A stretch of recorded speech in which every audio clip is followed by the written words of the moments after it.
Hello বন্ধুরা, আশা করি সবাই ভালো আছেন। আমিও ভালো আছি। বন্ধুরা দেখতে পাচ্ছেন মাংস। আমি টমেটো দিয়ে সুন্দর গ্রেভিযুক্ত এই মাংসের ঝাল রান্না করেছি। মাংস বিভিন্ন এলাকার মানুষ বিভিন্ন রকমভাবে খেয়ে থাকে।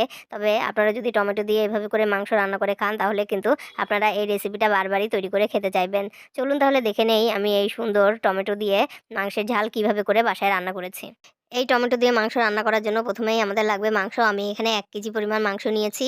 হাড় মাংস মিশানো মাংস নিয়েছি এবং মাংসগুলো সুন্দর করে মিডিয়াম সাইজের কেটে নিয়েছি এবং খুব সুন্দর করে ধুয়ে মাংসের পানি ঝরিয়ে নিয়েছি। এবার আমি নিয়েছি ২টি বড় সাইজের টমেটো, নিয়েছি ২টি শুকনো মরিচ, ৩টি কাঁচামরিচ এবং নিয়েছি ১ পোয়ার মতো পেঁয়াজ। এই পেঁয়াজগুলো সুন্দর করে কুচি করে নেব। খুব বেশি মিহি করে কুচি না করলেও হবে, একটু বড় বড় করে কুচি করে নেব। পেঁয়াজ কুচি করা হয়ে গেলে পর্যায়ক্রমে প্রথমে কাঁচামরিচ, তারপরে শুকনো মরিচ এবং সবশেষে টমেটো কুচি করে নেব। সব সবজি সুন্দর করে কুচি করে নিয়ে এবার আমরা একটি বোল নিয়ে নেব এবং বোলের ভেতর মাংস রান্না করার জন্য সকল মশলা রেডি করে নেব। দিয়ে দেব আদা বাটা ১ চা চামচ পরিমাণ, রসুন বাটা দিয়ে দেব পৌনে ১ চা চামচ পরিমাণ, জিরার গুঁড়া দিয়ে দেব ১ চা চামচ, হলুদের গুঁড়া দিয়ে দেব 1/2 চা চামচ, অর্ধেক চা চামচ দিয়ে দেব শুকনো মরিচের গুঁড়া, ধনিয়ার গুঁড়া দিয়ে দেব 1/2 চা চামচ, গরম মশলা গুঁড়া দিয়ে দেব 1/2 চা চামচ, ২টি তেজপাতা সুন্দর করে টুকরো করে দিয়ে দিলাম।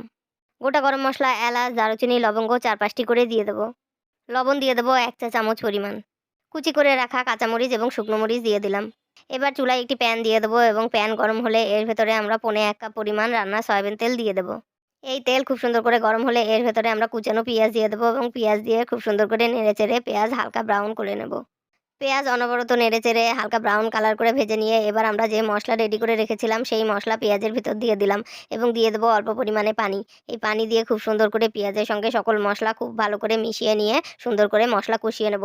এভাবে করে খুব সুন্দর করে মশলা কষিয়ে নিয়ে এর ভেতরে আমরা ধুয়ে রেডি করে রাখা মাংস দিয়ে দেবো। মাংস খুব সুন্দর করে মশলার সঙ্গে মাখিয়ে নিয়ে আমরা একটি ঢাকনা দিয়ে ঢেকে সুন্দর করে মাংস প্রায় ১০ থেকে ১২ মিনিট কষিয়ে নেব। এ সময়ের মধ্যে ঢাকনা তুলে আমরা মাংস একটু সুন্দর করে নেড়েচেড়ে দেবো। এভাবে করে সুন্দর করে মাংস কষানো হয়ে গেলে এর ভেতরে আমরা কুচি করে রাখা টমেটো দিয়ে দেবো এবং টমেটো দিয়ে আরও ৫-৭ মিনিট নেড়েচেড়ে মাংস খুব সুন্দর করে কষিয়ে নেব। টমেটো দিয়ে খুব সুন্দর করে নেড়েচেড়ে মাংস কষিয়ে নিলে মাংস থেকে আমাদের পানি বের হবে এবং এই পানি দিয়ে সুন্দর করে মাংস কষতে থাকবে। এভাবে করে আরও ৫-৭ মিনিট কষিয়ে নিয়ে এর ভেতরে আমরা দিয়ে দেবো আগা মাথা কেটে নেওয়া ২টি গোটা রসুন। রসুন দিয়ে এভাবে করে একটু নেড়েচেড়ে এর ভেতরে আমি দিয়ে দেবো ২ কাপ পরিমাণ পানি। এই পানি দিয়ে খুব সুন্দর করে নেড়েচেড়ে একটি ঢাকনা দিয়ে ঢেকে ৫ থেকে ৭ মিনিট রান্না করে নেব। আপনারা চাইলে এই সময় লো ফ্লেমে ঢাকনা দিয়ে ঢেকে এভাবে করে মাংস সিদ্ধ করে নিতে পারেন। আমি এই মাংসগুলো এখন প্রেসার কুকারে দিয়ে দেবো। প্রেসার কুকারে পানিসহ সবগুলো মাংস ঢেলে দিয়ে আমি ৪ থেকে ৫ সিটি দিয়ে নেব। ৪ থেকে ৫ সিটি দেওয়া হয়ে গেলে প্রেসার কুকার ঠান্ডা হওয়ার জন্য অপেক্ষা করব। প্রেসার কুকার যখন পুরোপুরি ঠান্ডা হয়ে যাবে তখন এর ঢাকনা খুলে একটি বোলের ভেতর আমরা মাংস বের করে নেব। এভাবে করে রান্না করে নিলে মাংসের গ্রেভিটা অনেক বেশি সুস্বাদু এবং ঘন হয়ে থাকে। টমেটো দিয়ে খুব সুন্দর করে কষিয়ে এই মাংস রান্না করা হয়েছে বলে এর গ্রেভি কিন্তু অনেক ঘন সুস্বাদু হয়ে থাকে এবং মাংস খেতেও অনেক বেশি টেস্টি হয়ে থাকে। এইরকম করে মাংস রান্না করে আমরা ভাত, রুটি, পরোটা, পোলাও, নান যেকোনো কিছুর সাথে পরিবেশন করতে পারি। এই রেসিপিটা অনেক বেশি সুস্বাদু হয়ে থাকে। আশা করি আপনারা বাসায় এই রেসিপিটা ট্রাই করবেন এবং ভালো লাগলে অবশ্যই কমেন্ট করে জানাবেন। ধন্যবাদ।